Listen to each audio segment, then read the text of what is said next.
Hello, it's Ren Presents time. I'm your host, Ren, and today we continue with the Belmont Saga, Part 2, Chapter 27, an incident at Terrabus, the penultimate chapter in Part 2 of the book, of the first book, Sands of the Solar Empire, and then one more chapter, and then we're out of Part 2 and into Part 3. Last week, Paymaster Stenstrom, with Lily's help, assembles his quote-unquote fighting uniform. He so liked dressing up in Dunks' coat and the bosun's hat that he wanted a fighting uniform of his own. Since he's a civilian, he doesn't really get a uniform, but he can kind of dress up as one, sort of. With Lily's help, he assembles his fighting uniform. Pants, frilly shirt, sash, hat, and the pièce de résistance, his HRN that he found in a secondhand store, or rather Lily found in a secondhand store. And it almost seems like it was made for him. It fits him perfectly. And when I first came up with this character, Paymaster Stenstrom, that was the image in my head of a man wearing like a big buccaneer's coat and a pair of guns, or pistols, in his sash. So the HRN has always been part and parcel to this character, Paymaster Stenstrom, and there's a lot to this coat, and we will find out more as the story goes along. Now, this chapter here, there's a lot that goes on, there's a lot that is made plain. We're gonna find out at long last what the side venture is on the sandwich, just a quick preview, and if you thought I forgot about that, once again, I forget nothing. Here we're going to find out what the side venture is. A lot of things happen, very important chapter, and a little story behind this chapter. So when I was writing the initial drafts of this book, back in those days, back in, 2010, 2009, just starting out as a writer, sometimes it behooves you to join a writing group. A group of like-minded people creating stories in different genres, sometimes in nonfiction, what have you. And you turn in, select parts of your work, let everyone read it, and let them give you your thoughts. And if you find yourself in a writing group with people that you like and whose opinions you trust, these groups can be invaluable to your progression as an artiste, as a writer. But if you find yourself in a group full of pricks and assholes, it can be quite deleterious. So there was a group that I vaguely knew the people. I'd been in there once before, and I found their commentary, not all of them, but a few key members of the group. Their commentary was really crass and unflattering, and they really didn't understand this story. This is a goddamn swashbuckler in space, not a Carl Sagan-esque treatment on space travel. You got that, Arlie, you old fuck? I apologize. A lot of pent-up emotion. So I turned in this chapter to that writing group, and you would think, okay, so I'm turning in chapter 27, which is getting towards the end of the first book, Sands of the Solar Empire. So when I turn it in to these people, they're reading it cold. They don't have any nuance, any context, anything. They haven't met the character before, and I'm not really explaining that much, as the chapter goes on. Why would you do that? You wouldn't really need to. It would just slow down the story. But you would think people in a writing group would get that. Like, oh, this is chapter 27. So obviously there's been a lot. So I'm just going to I'll probably have questions, but I can ask the author later. I'm just going to roll with it. Fuck no, these people didn't roll with it. They were like, we don't understand these characters. He's paper thin. Why did you do this? I hate this character of Callie. Hate her. This is ridiculous. You need to apologize to the group for making us read this crap. You need to put this in the trash and just forget it ever happened. I hated every second of it. So, in the face of such an ignorant drubbing, you find yourself with a rare opportunity. You can either wilt like grass, tuck tail, run home, and never pick up a pen again, which some authors do. Some authors they get a negative barrage, and that's it. They're done. They're humiliated. It is humiliating listening to a bunch of no-abs who don't know squat just giving your work the high hat. Or you can hold fast, stand tall, stick to your guns and your vision. Say, okay, well, thank you for your time. Thank you for your thoughts. So now, kiss this ass and suck these nuts. You have to believe in yourself. You have to be able to sort good criticism from bad. And I don't mean good criticism like they just love you. If someone is negative feedback, but they're saying things that make sense, that, you know, I didn't think of that. Okay, that's a good point. Thank you for bringing that up. You know, that can be very beneficial to your work. But if you're just getting a bunch of opinions and none of them really make any sense, oh, this doesn't work, I don't understand this, why did you do that, why are these people so dumb, why are you so dumb, Arlie, Tiffany, are you still alive, Arlie? Again, I apologize. No, you have to be strong. You have to stand tall. You have to listen to it and go, okay, thank you very much. I don't really agree with anything any of you said. Now, there's a difference between being like a guy who directed a crappy Marvel TV show like Secret Invasion and say, well, I turned in my part of the dialogue, I did my part of the bargain, all your thoughts are irrelevant. No, if the entire world who saw your thing from beginning to end is telling you something, then maybe you ought to listen. But if you have a bunch of noobs reading just part of the book and they can't get past certain things, they can't just roll with it, like I rolled with their shit. Yeah, I rolled with some shit. And I had questions, but I said, okay, well, I'm not getting this from the beginning, I'm just picking it up in the middle. Yeah, I'll cut the author some slack. No, I didn't get cut no slack. But anyways, so I went home. I never went back to that writing group again, because I'm like, why? These are people who just take joy in ripping things up and not really knowing what they're talking about. So I guess we'll put this to the acid test as I read you this. This is a very long chapter, so we better get started here in a minute or two. We'll see what you think, if this is actually the worst thing that's ever been written, if the characters are two-dimensional, if there's no arc, if nothing happens, if you actually hate everything that's going on. Go ahead and comment. Give it to me. Give it to me. I'll take it. I'll take it. I'll take it. Just give it to me straight. I'm pretty sure, though, if you have to believe in yourself at these moments. And if you've read or listened to the entire thing to this point, it should make perfect sense what's going on. I don't need to rehash stuff that we've already gone through. You should understand the characters, his motivations. You should see the development that happens. And we'll go over a few other things once the chapter is ended. But we're going to find out a lot of stuff. Very pivotal things happen. And then once again, this is the second to last chapter in part 2 of the book, All That Resists Him. And then we'll be into part 3, The Demon That Came for His Soul, where we resume the plot. We're back on the Seeker. So let's begin. This is gonna take a while. It's gonna be over an hour reading. Let's do it. Part 2. Ollie, I don't take back the thing I said. Anyway, okay. Once again, I'm human. I give sway to my emotions sometimes. But that was a long time ago. I survived. They survived. We all moved on. No harm done. So let's proceed immediately. Part 2, Chapter 27, An Incident at Terrabus.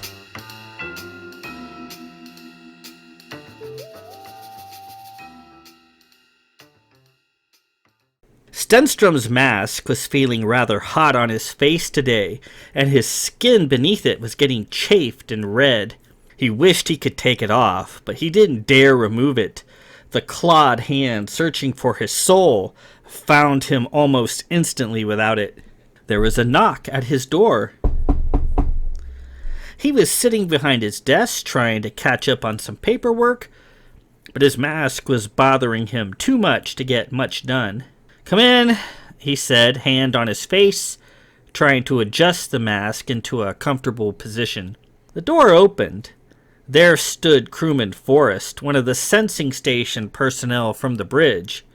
Bell, you got a moment?" He looked up from his work. "Sure, Forrest. What's up?"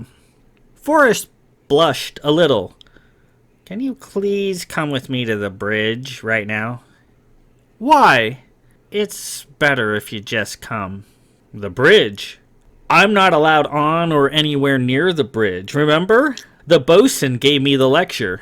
"It's okay, really, just for a second. You're not gonna get in trouble or nothing. The bosun, he's a dork, you know that." Stenstrom had no idea why he was being summoned to the bridge. Maybe he was in trouble for something. Maybe Dunks wanted to let him in on their secret operation. "All right," he said, feeling a bit of mild excitement despite himself. He stood up and put his HRN coat on. Forrest waiting quietly as he did so. Stenstrom popped on his hat and followed him through the seedy corridors, his Tyrol boots clunking on the thick riveted metal flooring, to the Sandwich's tiny and rather primitive bridge at the top of the ship. Within, several crewmen sat at their stations. There was no holocone or viewing screen on the bridge, just an array of large, heads-up infused windows all around, like a cathedral of glass, lit up in occasional computer-generated color. The far wall of the bridge was a solid pane of strong pyroglass, with small panes wrapping around to either side, trailing just past where the helm and the navigator sat. It was like being in a fishbowl. The helmsman sat at his chair and looked nervous. So too did the navigator. Through the windows, Stenstrom could see the ship was nestled in some sort of spaceborne junkyard. The murky outsides lit up in some sort of blue filter through the windows. There were a number of old corroded relics floating about outside, nudging into one another on the solar tide. There were layers of wrecked ships above as well. It looked like an asteroid field of twisted and collided shipping. "Where in creation are we?" he asked. "We're in the Kills, Terrabus Field, Zaffin Armada ships. The site of an old battle a couple hundred years back," Callie said, waving at him from her station. Stenstrom thought a moment. "Terrabus Field? Isn't that near Zaffin Space?" "Yeah, Bell, it is." "What are we doing near Zaffin Space? That's not on our route, is it? What's going on here? Where's Dunks?" There's Dunks," Forrest said, pointing. Lying on the floor on the far side of the command chair was Lieutenant Dunkster, flat on his back, arms splayed out, the tips of his boots pointing towards the glass ceiling of the bridge. Callie went to his side and took his limp hand. Stenstrom went to him and knelt down next to Callie, Forrest following. "What's this? What's wrong with him?" Callie cleared her throat. "Well, we're not sure, but we think he's in toxic shock. We think he got hold of a bad dirty courtesan on Baz or something. Was all toxed up with her." "You mean one of his wives?" Yeah. "It just hit him all of a sudden," Forrest added. "Up one moment, down the next." "He needs a hospitaller," Stenstrom said. "We don't have a hospitaller aboard, Bell, you know that. We're hoping you could do something for him," Callie said quietly. "Me? What do you expect me to do?" "Callie tells us you're a sorcerer," Forrest blurted out. "She's bragging on your powers all the time. Says she's seen you do some remarkable things. We were hoping you could magic up some sort of cure until we can get him to a hospitaler sanctum. Gabriel 17 isn't too far. We just need to keep him alive until we get him there. Stenstrom looked out the window again and adjusted his mask. The sandwich was not moving. It was stationary within the drifting masses of blasted Zaffin shipping. Well, so why are we just sitting here? We have a slight issue at the moment. Need to stay here for a time. Come on, Belle. Callie told us you could help any who is in medical distress, Forrest said. Well, Stenstrom shook his head. Callie is mistaken. She looked a little desperate. But Belle, I saw you remedy yourself that one time. I helped you. You're confusing what addled me with this. This is totally different. My soul is at stake. I hadn't toxed up on a dirty courtesan. Dunks began to convulse. Please, Belle, is there anything you can do for him? Anything at all? It couldn't hurt in any case. I know you can do something for him, please, Callie said. Stenstrom reached out and felt his pulse. His heart was racing. He touched his forehead and it was burning up. Forrest, go get cool water and some towels. Forrest got up and ran to the door of the bridge. Callie, I need Mariander and a sprig of rosemary from the hold, okay? Mariander and rosemary. Got it, she repeated. Go now. Callie ran out of the bridge. With the crew watching, Stenstrom spread his fingers and shook his hand. A white holy stone appeared. What's that? The helmsman asked. What do you have there? Holy stone. This should slow his heart rate and stabilize his system a little, but it's no cure. He needs a hospitaler, and with all speed. He placed the holy stone in Dunks' hand and checked his pulse again. It began to slow. The holy stone appeared to be working.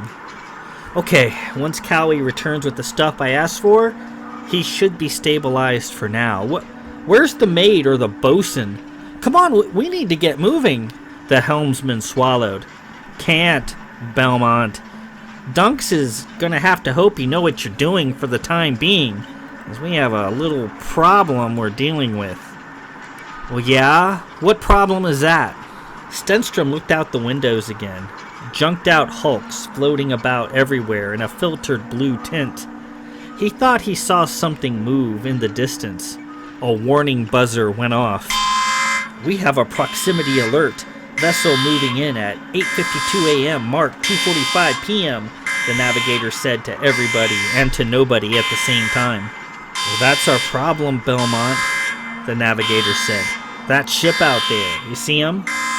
Yeah. Why? The comm chattered. We have an incoming message, Lieutenant Varney at the comm said.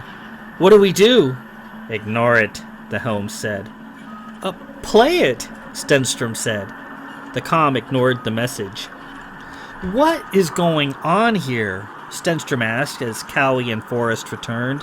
Stenstrom took the sprigs of Mariander and rosemary, bent them in two, and stuck them in Dunks' mouth. He then cooled his forehead with a wet towel. Will that stuff work, Belle? Callie asked, a little out of breath. For the time being, but not for long. Go back to your station, okay? She got up and ran to her visor. The comm went off. It's him again, Varney said. What do we do? Elder's balls, ignore him, the helm barked. Stenstrom spoke up. Comm, accept the message. Accept it! The comm sighed and hit the button. A wheezy voice came through on the speakers. Dunks! Where are you? Everybody on the bridge looked at each other. Dunks! Answer me, you shit! Stenstrom cleared his voice and spoke up. My good sir, Lieutenant Dunkster is indisposed. There was a pause. Then, I see. Drink a little of that poison he tried to pass off on me, did he? Poison? I don't understand. Yes, your mate and your bosun, who are now in my lucrative employ, have come clean and told all to me. Tell Dunks he's gonna be a little more than indisposed in a moment once I get my crosshairs on you.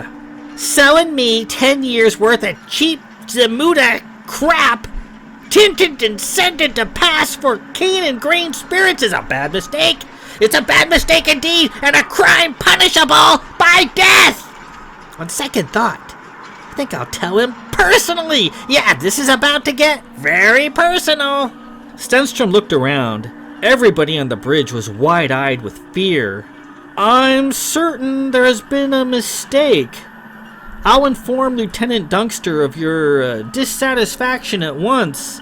And there was a flash through the windows. Stenstrom saw a hulk in the distance go spinning off, a gassy chemical fire lighting up its dented hull. Hood displays and readouts followed it across the glass. That was a Cassegrain attack beam, Kelly, manning her sensing station, whispered. Stenstrom made a cutting motion across his neck, and Lieutenant Varney muted the comm. Look, I know Dunks is running some sort of enterprise here on the side. If this Zaffin out there has something to do with it... The helmsman spoke up. Yeah? And just what do you know about it? Only that most of the ship is involved in one form or another. Out of respect for Callie, I didn't choose to pursue the matter further. But I'm not blind, and I'm not stupid either. It could have fooled me, the helmsman said. Stenstrom shot up. How would you like to join Dunks on the floor right now, huh? One more ill word out of you, and that's where you'll be. Got it? The helmsman started to reply, but then silenced himself. The navigator pitched in. Look, Bell, you see our pay, right? You know we don't make a whole lot manning a wretched tub frigate. And none of us are society men like you are. I have a wife and 4 children to tend to. We all have families to support. Have you ever known a day when you didn't know where your next meal was going to come from for lack of money? Have you ever had to watch your little girls go shoeless? What sort of father can't afford to properly shoe his children? We joined the bloody fleet to make something of ourselves, and look where we are, stuck on this rusting shit bucket, going nowhere. The captain supplements our purses with the occasional sale of contraband to the Zaffins. It's a big market for cane and grain spirits in Zaffin space. That good xenon whiskey they distill from the water of the Great Blue Pierce. Best water in the universe. That's some high quality stuff, and the Zaffins have a real thirst for it. They buy up any they can get for premium prices. Let me tell you, all in unstamped silver. That silver sounds damn good jangling in my pocket. Stenstrom stood there and listened. Callie looked distressed and fidgety. All frigates do it, Bell. It's just a little something to supplement our purses. We're just providing goods to the Zaffins that they really want and can't legally get. That's all, she said. Okay, well that's fine. I don't have a problem with that, Stenstrom said. So then what's this guy talking about? Zamuda? Well, Zamuda's a cheap, crappy liquor from Baz. It's colorless and tasteless, and you can get it by the 1,000-gallon drum for next to nothing. But with a little tending, Zamuda can be made to look and taste like most anything. Dunks is an artist with it. It's really bad for your regularity, and it deals you a rocking hangover, not like the smooth, easy ride you get from the Kanan stuff. But normally these Zaffin stiffs can't tell the difference. Well, at least not until that Joe Boy Bosun Pike and the mate decide to turn their coats and rat us out, the helmsman said. Pike's been wanting in on Dunks' racket for a long time, and I guess he ran out of frickin' patience. Stenstrom thought about it. So this fellow out there paid for a certain set of goods and Dunks cheated him? Is that right? So that's the reason for the hidden apothecary in the hold? To chemically alter the smell, tint, and taste of your counterfeit spirits? Callie wrung her hands. Well, Belle, this is business, and when you're in business, this is what you do. Real cane and grain spirits are too hard to get through league regulators, and just a few small casks are really expensive. This fake stuff Dunk sells is pretty close to the real thing, and the Zaffins just love it. Well, except for the mind-wringing hangover and issues pooping afterwards, the helmsman said. I really hope you're not too disappointed in us, Belle, Callie said. You don't have to ask for his approval, Callie. Who is he? The helmsman said. Just a cockball paymaster, and a rich one at that. Well, he's our mate, and he's my friend, she responded. Yeah, well, he's not my mate. He's a rich, worthless paymaster. Shut up! Callie screamed, anger cracking in her voice. The helmsman threw her an obscene gesture. See, that's how our last paymaster bought it, Belmont. He saw the money Dunks was making and tried to horn in on the racket. He even tried to come up with his own fake brew, got toxed up with it, pretty nasty taste testing it, and the old boy never woke up. Stenstrom turned to Callie. She nodded, verifying the story. He stood there, looking at the people sitting on the bridge and the captain lying on the floor. Well, it's fine, Callie. Don't worry about me, he said. As was just pointed out, I've never been without I had to worry about money. Who am I to judge? Still, I believe that even a Zaffin deserves to be dealt with honestly. And there was another flash from outside. Another Hulk, a bit closer this time, went spiraling. Alarms went off. Creation, the navigator cried. We're gonna get blasted into small bits over a load of fake booze. The helmsman was a little frantic. Dunks, wake your planetfall ass up and get us out of this! Stenstrom thought a moment. Well, can we give the Zaffin trader what he wants? We don't have any cane and grain spirits, Bell. Well, can we fight? With what? We've got a pair of penny toots in the forequarter, but that's it, the navigator said. A penny toots? Those are stationary guns, yes? Well, they're only good for clearing out unmoving targets like asteroids. Then let's call the fleet for help. The fleet? The helmsman said. The fleet! Assuming we survive until they could get here, we could all then expect a nice stay in Hagthorpe prison for running contraband to the goddamn Zaffins, Zamuda or not. Well, alive and incarcerated is preferable to floating around space as a corpse, is it not? Another blast nearby. Stenstrom sat down in Dunks' seat. Calm, call the fleet. When they get here, we can make up a story and talk our way out of trouble. Lieutenant Varney hesitated and then began punching buttons to put the call out. What are you doing? The helmsman barked. I'm saving my skin, okay? I want to live. I'm calling the fleet. Bell will get us out of trouble. The helmsman threw his hands up. Well, we're good and stuff now, aren't we? Stenstrom looked outside at the maze of old hulks lit up in blue filter light. Helm, can we run? Can we run? That's a Gome 15 out there, asshole! Got 3 times our speed! Well, we're gonna have to vacate this position and find suitable cover. Stenstrom stood and walked over to the windows and looked out. I see a craggy mass of junked vessels over yonder, and a rather large vessel of some sort behind them. That might provide us with a wealth of places to hide. I think our ship will fit into those spaces just barely. Helm, let's go there now. The helmsman looked confused. Another blast. Go where? What's our course? Stenstrom pointed. That way. To my left. To my left? What the frag does that mean? What orientation? What declination? What speed? Can't we improvise here? This is an emergency. No! The helmsman cried. We don't make up things on the bridge. Go back to bean counting in your toilet office.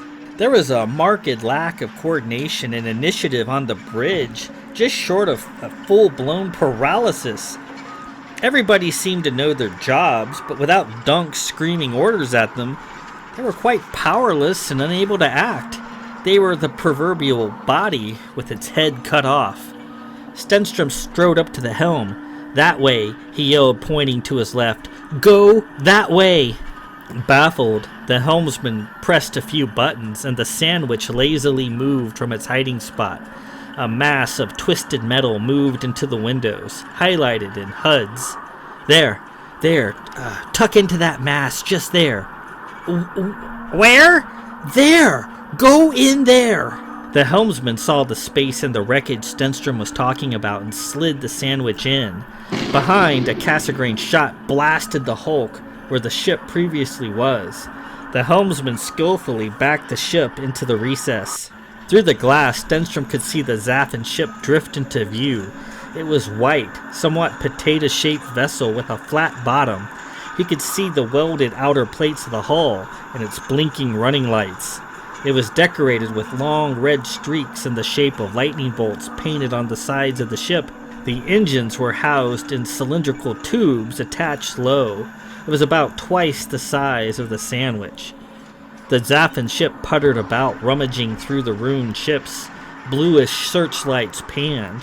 Stenstrom could see its gun ports were open. Stenstrom stared at the Zaffin ship. He doesn't seem to be able to detect us. Well, there's too much metal in the vicinity, Bell. It's fouling his scanners, no doubt, Callie said. A pair of pulsing red beams burst out of the nose of the ship, and several wrecks careened away. More alarms sounded. He's gonna smoke us out of here sooner or later, the helmsman said. Stenstrom went to the window again. What's behind us? Callie looked into her sensor. There's a burned out area. Looks to be the remains of a large AH freighter. Is there room for us to maneuver? Yes. Well, let's go further in there. What do we have to lose? The helmsman was flustered. Go in there. Elder's balls. I need inclination and declination. AM and PM. I'm sitting here blind. Every button press I make is recorded, and I'll get court-martialed if I damage this vessel. Besides, I'll probably tear out the bottom of the ship. Callie turned to Stenstrom. Bell, she whispered. Come here. He walked over to her sensing station. She put her arm around him and showed him the various readouts in her sensor. He looked. Well, okay, what's that over here? He asked, pointing. Well, that's the... she said, whispering in reply as they hashed things out. Okay, helm, turn to 7:30 a.m. by 2:52 p.m. The helmsman looked dubious, but then he slowly began turning switches. The ship spun around slowly, and a vast dark space within the wreckage came into the windows. All right, he said. 7:30 a.m. mark, 2:52 p.m. moving at station keeping. I hope you know what you're doing, because I'm going to tell the court-martial that you hijacked the bridge, and I was under your orders for fear of my life. Stenstrom bent down over Callie's sensor. All right, now turn to 7:45 a.m. by 6:12 p.m. The helmsman slowly entered the settings. Okay, he said. Stenstrom moved away from the sensor. Good. Now stop the ship and turn us around. The helmsman thought about it for a moment, glanced over at the fallen Lieutenant Dunkster, then slowly stopped the ship and turned it around. In the distance, the opening they had just come through could be seen, lit up by occasional weapons flashes. The ship was within a cavernous hold of a Zaffin AH cargoer. The Sandwich was swallowed up by it like a goldfish in a large metal bowl. All right, let's wait here a moment, Stenstrom said. The comm chattered. Bell, the fleet has answered our call. MVF New Faith is nearby and proceeding to our location with all speed. She's broadcasting fair warning to all Zaffin vessels not to damage fleet shipping on pain of retaliation. When will she arrive? Advised, 15 minutes. We were lucky she was in the area. Through the opening beyond, several spotlights shined in through the passages of metal. I don't think we've got 15 minutes, Bell, Callie said. I don't think he cares about fair warning right now. Stenstrom thought a moment.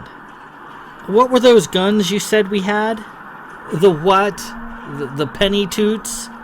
Can we get them ready? For what? To buy us time. The crew looked at each other just before the navigator opened a voice tube and called for the guns to be run out. A minute or two later, a reply came. Okay, Bell, the penny toots are ready, for what that's worth. Stenstrom went back to the windows and looked around. Seems to me that if we set 2 charges behind us, when they detonate, the Zaffin will believe we were trying to blast our way out and go to the source of the explosion, thereby leaving the way ahead clear for us to make a fast exit through the wreckage field and out into open space. There, with luck, the New Faith should arrive and protect us at that time. Well, that's a big gamble, Bell. Well, does anybody else have a better idea? And didn't anybody think to do an honest, underhanded deal with this Zaffin in the first place? Well, but Bell, we didn't know this guy was a... Shh! Stenstrom said. All right, let's plant 2 in the aft walls behind us. And when they go off, let's exit the area in a hurry. The navigator looked exasperated. Fine. Don't expect a big explosion or nothing. He spoke into the voice tube. Fire the penny toots to our aft, will you? Stenstrom waited a moment. Did the weapons fire? Yeah? Fine. Helm, move us back towards the opening and be ready to make a break for it. The ship began moving. Through the windows, the opening approached. As they neared, there were 2 feeble explosions coming from the rear of the enclosure.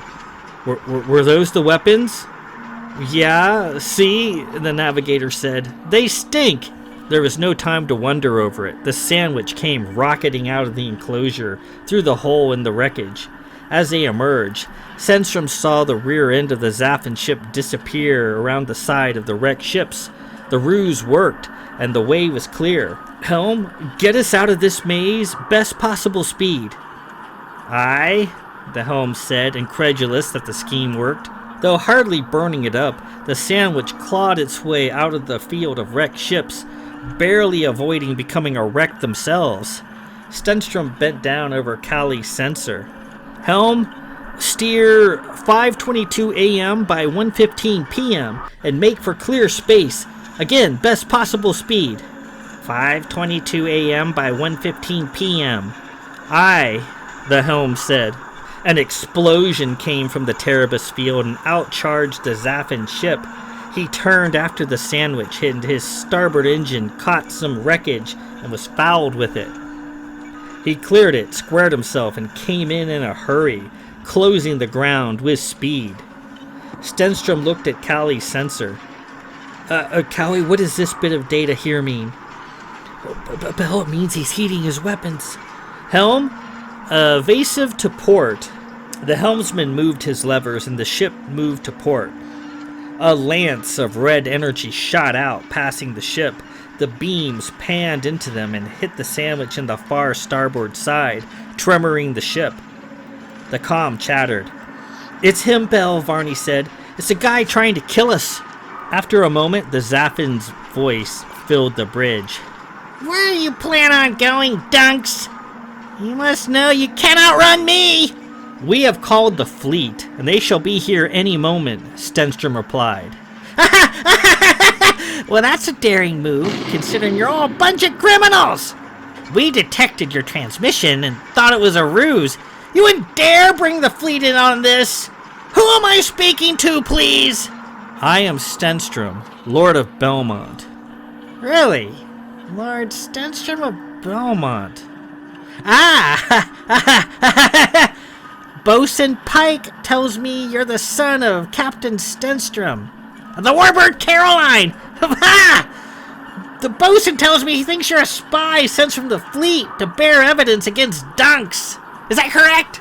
The reason for my presence here is none of your concern, and be it known, should you damage or destroy this vessel, the main fleet captaincy shall know of it and be none too pleased. I shan't think you'll make it back to Zaffin space in one piece, what with the armada of warbirds, my father's included, that shall descend upon this theater, seeking your worthless hide. Ask Bosun Pike the truth of that. The comm was silent for a moment. Then, Lord Belmont, I have been cheated for years. Should this scandal become generally known, not only will my reputation be ruined, but I could lose my life as well. I simply wanted my spirits. I wanted what I paid for in good silver. Ahead came a clatter of light as the huge bulk of the new faith slid into the theater. The sandwich went to its side like a baby duck to its mother.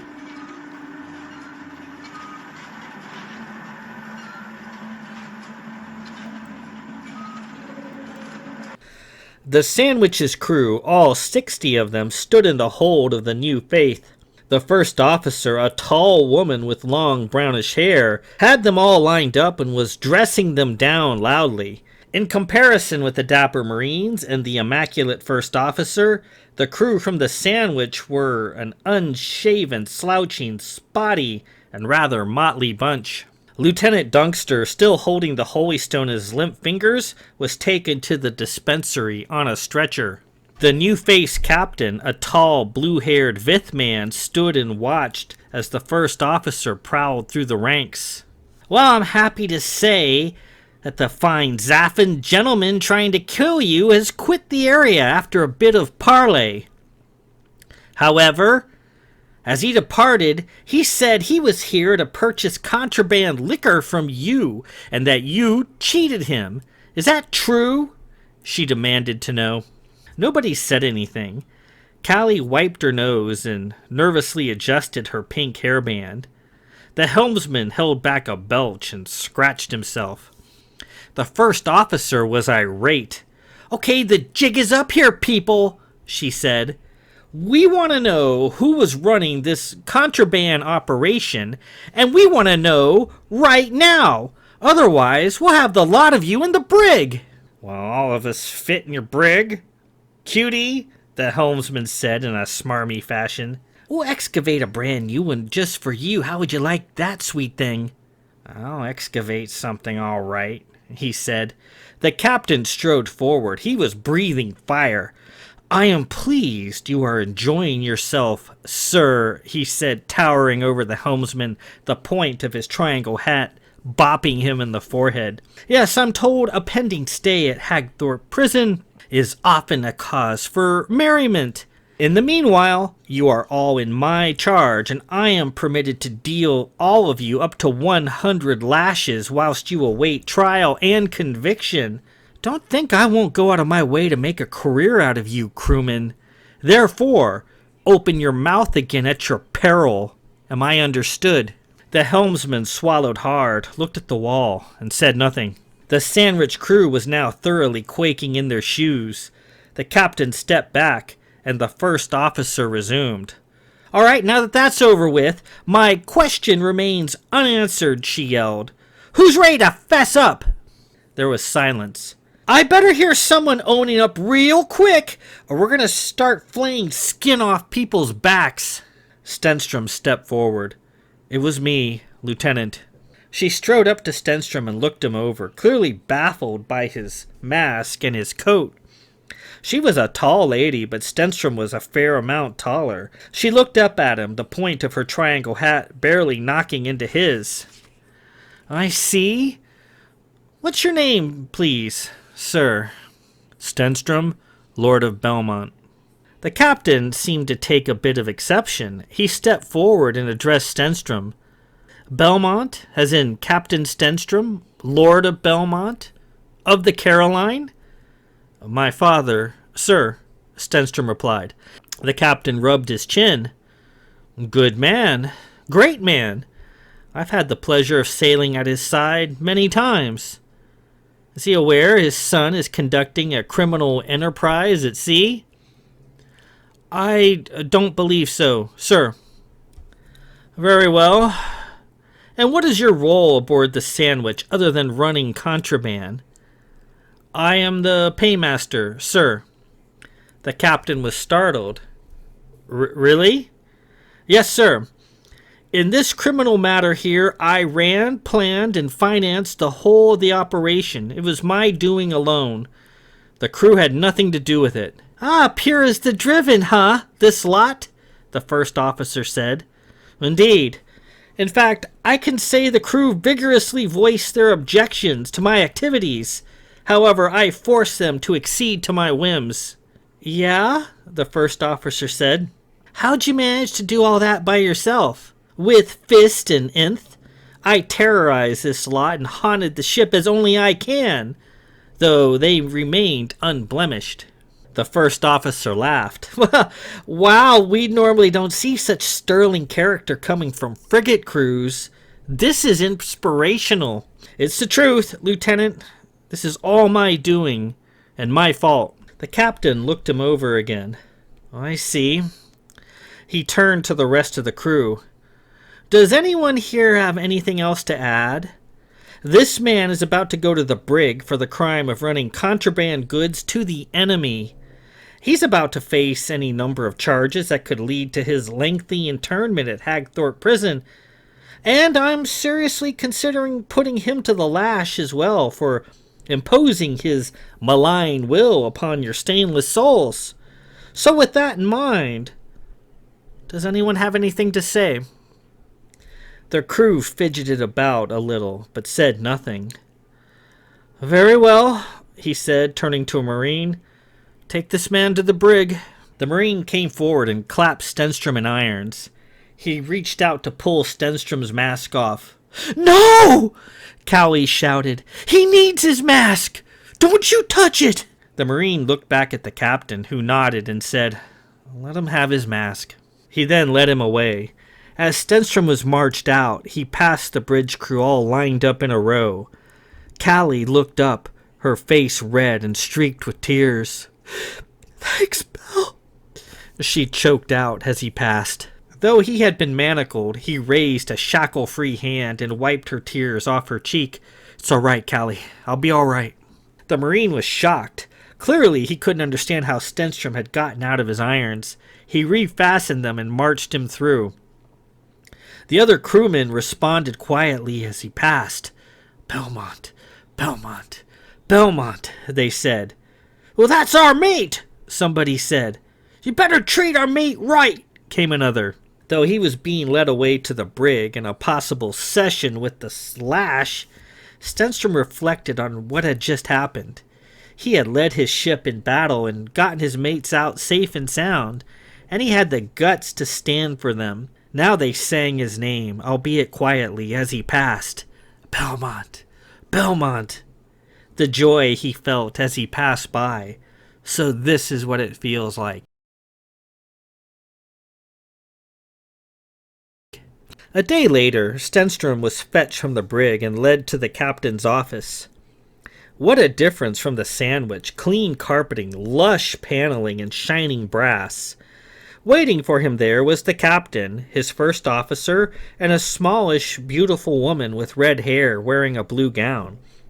She had a strange mark around her right eye. Stenstrom stood there as the Marine removed his irons. The captain looked up at him. Paymaster Stenstrom, I believe you've already met, my first officer. The name's Kylos, she said, sitting there, all arms and legs. And, the captain continued, may I introduce my Countess, Sigillis of Blanchfort. Great Countess, Stenstrom said, bowing to her, and she nodded in a courtly way. Finally, I am Captain Davidge, Lord of Blanchfort. I believe I've heard my father mention your name, sir, as an esteemed colleague, Stenstrom replied. Davidge offered Stenstrom a chair, which he accepted. Sir, Stenstrom said, before we begin, may I ask, how is Lieutenant Dunkster? Well, he's fine. Just fine. My hospitaller informs me he was toxed up rather severe, but he's in weather shape now. He had some plants in his mouth and an odd ball in his hands with unique chemical properties. My hospitaller said these items helped calm his system and prolonged his chances for survival. I see, Stenstrom replied. The first officer chimed in. Yeah, you see, a cautionary tale, right? Mixing a potent strain of the weed with a belly full of Zamuda, not good for the body at all. It hits you all of a sudden. You're fine 1 minute and flat on your back the next. Which brings me to it, sir, Davidge said. I am in quite the situation here, aren't I? You claim to be the ringleader and unchallenged potentate of a contraband office aboard a League frigate, the Sandwich. Is that right? Am I correct? Yes, sir. Such operations can be rather profitable. I'm certain you had to twist the crew's arms to get them to cooperate. Yes? Indeed, sir. Yet, according to our records, you have only been aboard the Sandwich for a year, while at the same time, I have here a rather extensive dossier on the activities of the ship's captain, Lieutenant Dunkster. He flipped through a thick file on his desk. Let's see. Originally from Planetfall, a lord of the House of Karoo. Long suspected of bootlegging, piracy, counterfeiting, and polygamy, with over 34 dirty courtesans in various degrees of disrepair belonging to his personal harem, which, might I say, is an offense punishable by death on Planetfall. He should know that. He's from there. He only told me he had 14 wives. Oh yes, well, we'll add the inability to perform simple arithmetic to his list of crimes. He has 34, not counting the ones who have passed away on him, of course. The Countess spoke up in a regal voice. And that is not all, sir.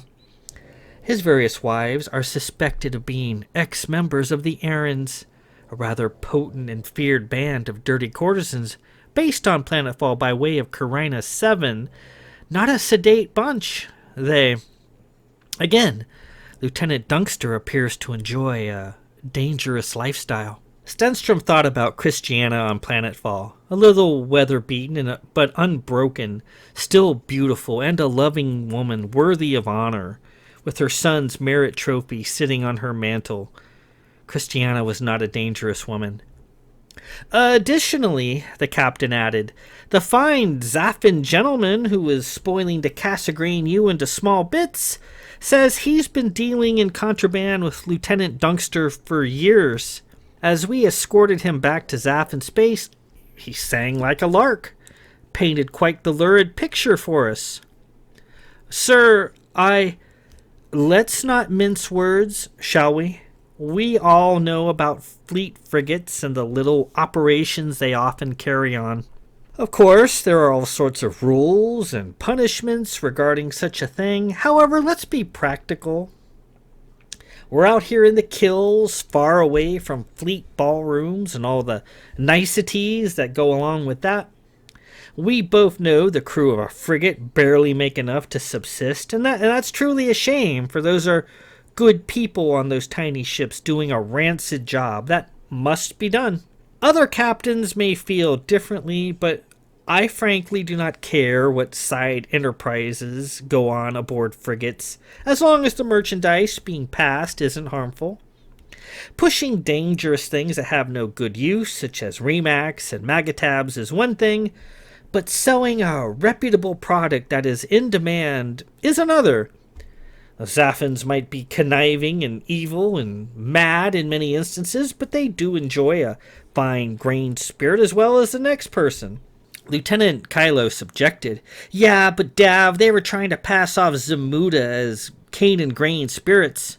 Yes, and I imagine that's what got our fine Lieutenant Dunkster into trouble, isn't it? He was probably taste testing his batch of fake spirits after having had at one of his ex-Aaron wives, apparently while soaked in the weed. A poor combination, to be sure. Well, no harm done, I suppose. No harm done? Dav, have you ever tried to survive a hangover from a night of Zamuda?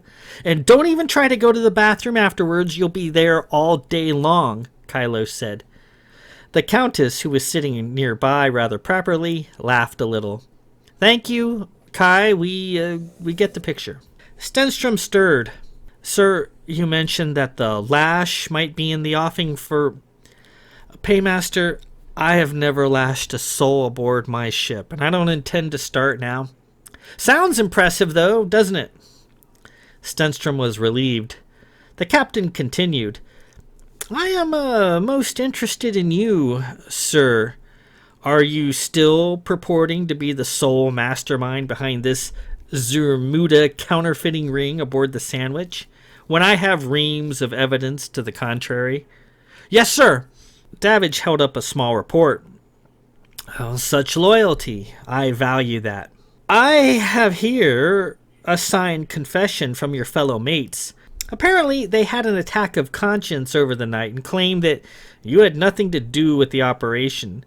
Additionally, they claim it was under your leadership that they survived the affair with the Zaffin Scalawag in the first place, after the captain was incapacitated. Sir, what's to be done with my mates? Nothing. I've dropped the charges and they've already set sail, off to who knows where. They were hoping you would be joining them. Crewman Callie didn't want to leave without you. Made quite the fuss, I'm told. But I'm not quite done with you, am I? They sat in silence for a bit. I had a little talk with Lieutenant Dunkster as he convalesced in the dispensary. I informed him that if he is purporting to sell cane and grain spirits to the Zaffins, then that is exactly what he better be selling. I was most strenuous about it, and I think he got the point. I can't fault the Zaffins for wanting cane and grain spirits. It is a very lovely beverage. Oh, it's the best, Dav. Come saluting day, that's all I drink, Lieutenant Kylo said. Countess Sigilla smiled. Well, I must admit, I do enjoy a touch of it mixed together with... No mixing, Sig! Kylos cried. You'll ruin it with girly mixers and flavorings and little accessories that are meaningless. It's straight! Or nothing. Davidge looked at Kylos. Well, I suppose straight with a bit of ice. No ice, Dav! Lukewarm, or if you must, warm it up a little under your armpit and then kill it. You are a bizarre person, Kai, Countess Sigilla said. The first officer turned to Stenstrom. So, what's with the mask? She asked. What's the matter? Are you scarred under there or something? Stenstrom stirred, but didn't say anything. Yes, you were quite the picture, weren't you? Standing there, all shackled up, the captain said. Apparently a handsome fellow in a Hoban Royal Navy coat of all things, and a mask to boot. I haven't seen one of those coats in quite some time, and I must say you standing up for your mates under threat of lash was probably the bravest act ever performed while wearing a Hoban Royal Navy coat. That coat, that mask, like a vigilant right out of a penny vid. I've not quite seen such a thing ever, and I've certainly been around. I wear the coat, sir, because someone dear to me picked it out, Stenstrom said. Because I once had hopes of joining the fleet, and this is as close to wearing a uniform as I'll ever get. Yes, about that. If I may ask, your father is Captain Stenstrom, an esteemed warbird captain. With such a father, your place in the fleet is assured. Why didn't you simply join? The three of us were bandying that topic about yesterday at dinner and couldn't quite come up with a suitable reason. Perhaps you'll care to explain. It's complicated, sir. I really don't wish to go into it. I see.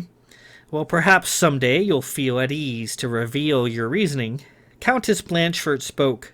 Your mother is the Lady Jubilee, formerly of Tyrol. Is that correct? Yes, great countess. I know of her.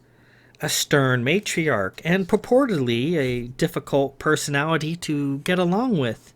I have been told that on occasion, yes. I understand that she is a member of the Ballwigs and has been under Weirgild for over 100 years. Yes, great countess, though the Weirgild has been revoked. Yes, for a violation of terms, yes, we've heard that. We also understand that you have sorceress abilities. Is that true? The countess asked. Yes, great countess, that's true. My mother taught me.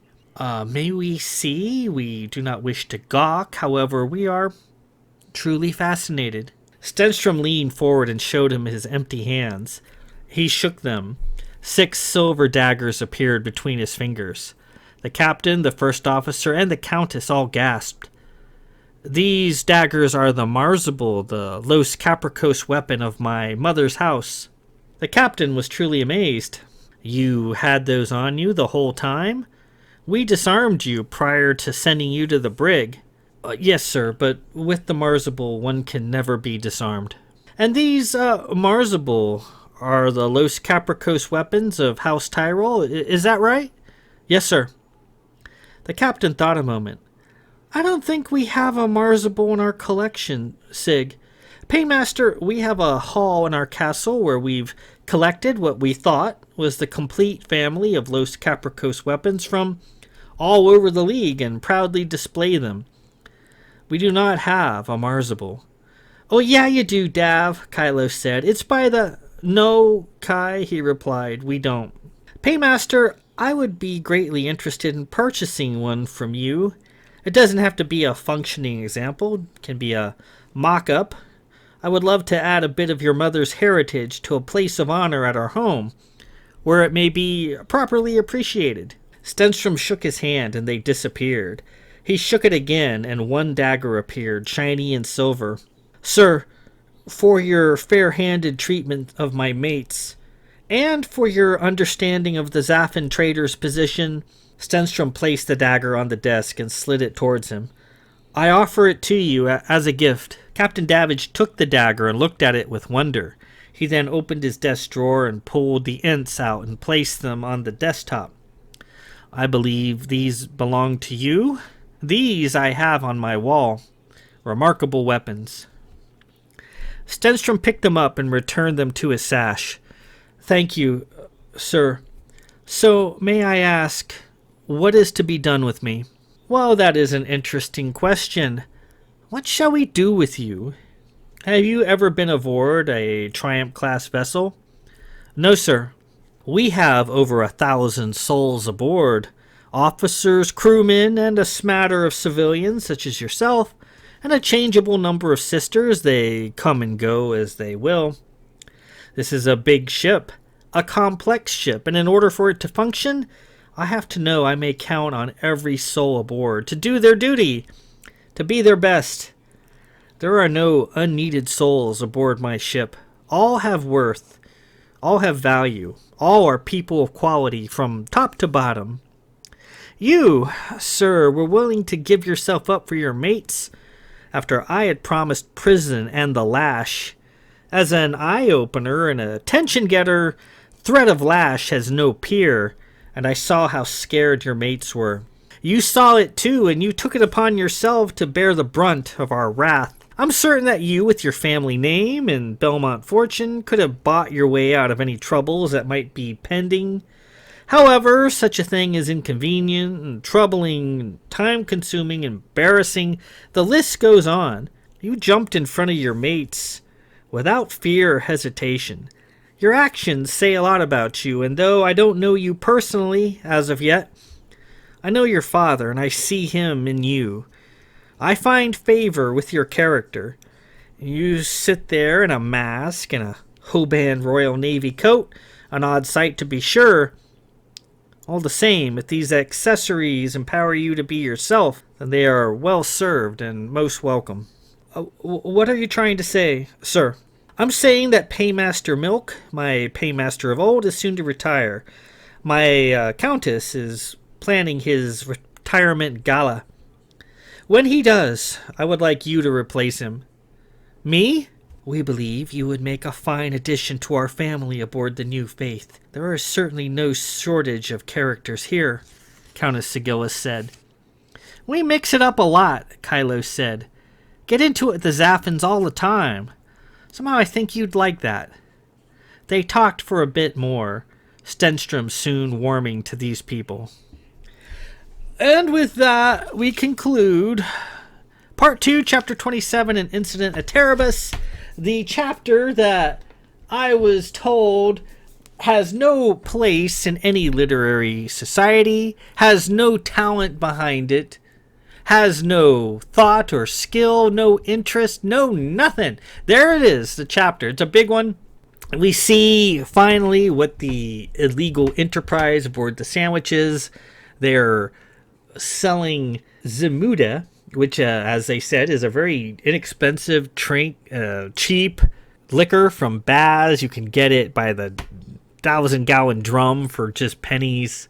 It's odorless, colorless, and tasteless, but if you have the right skills, the right chemicals, you can manipulate it into tasting and smelling like anything. It's popular in certain places as a mixed drink, like in a blue coquina, as they call it. And Lord Aram even mentioned that at the beginning of this part of the book. He says, I like, because Tara said that her father brews Zamuda, and Aram said, yeah, I like it in a blue coquina. It's kind of like, kind of like a margarita. The basis of it is, with is tequila, and you can have crap tequila, but enough flavors and accessories that make it special. And Zamuda is the same way, but it gives you a terrible hangover and it makes you constipated. The cane and grain spirits, on the other hand, are fine drinks. The Great Blue Pierce River, it's kind of like the rivers of Kentucky that are highly infused with minerals from going through limestone. They're really good at making a good bourbon, a good whiskey. And cane and grain spirits are prized throughout the league and through Zap and Space for being a really good, smooth drink. The Zaffins just love it, but it's very expensive and very difficult to get through league regulators. So enterprising people like Lieutenant Dunkster, who knows how to color and flavor Zamuda, selling it to the Zaffins makes quite a bit of money. And the Zaffins really didn't know they were getting fake booze until Bosun Pike and the first mate turned their coats. They wanted Dunks' recipe and he wasn't going to give it to them, so they were sick and tired of waiting. So they turned their tails, turned their coats, joined the Zaffin, told him all about what Dunks was doing, and the Zaffin guy wasn't happy. Stenstrom, though, and here's one thing that the people in the writing group really pounced on me, like, how come these people are so dumb? How come these people don't know their jobs? How come they can't do this? How come they can't do that? Because Arlie and Tiffany, I'll tell you why. If you've ever been in a military situation, which you two muckspines obviously have not, when you're used to getting orders dictated to you, you're not really used to taking any initiative on your own.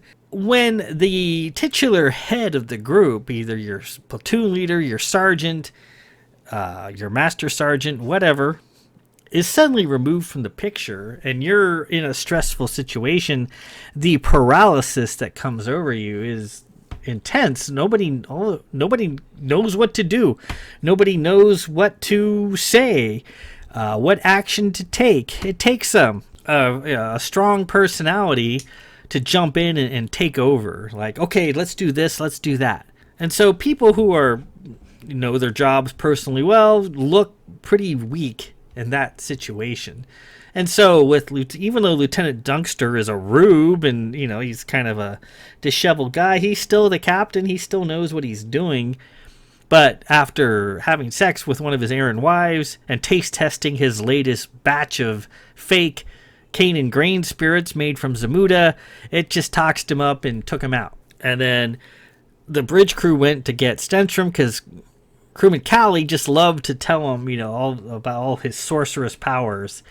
And they figured he could do something. Another thing that they were bitching about in the writers group was, how come they don't have a medic aboard the ship? And because in this League of Elder, people don't get sick and they don't get old. There is very little need for medical arts. And so a small ship like a frigate doesn't have a hospitaller. A hospitaller is usually reserved for a larger ship, like the New Faith, a warbird. Because frigates are just too small, and hospitallers are too few and too valuable to stick on a frigate. So if someone does get sick or hurt, they're going to have to tough it out until they can make it to a hospitaller sanctum, where the Hopkins, and that's the general GPs of the hospitallers, can look at them. But those people in the writing group, they just couldn't figure that out. They just couldn't wrap their minds around that. Like, oh, well, this is so stupid. Where's your medic? Well, they don't have a medic. God damn it. It's my world. I made it up, and that's the way it is. Okay, I'm done with that.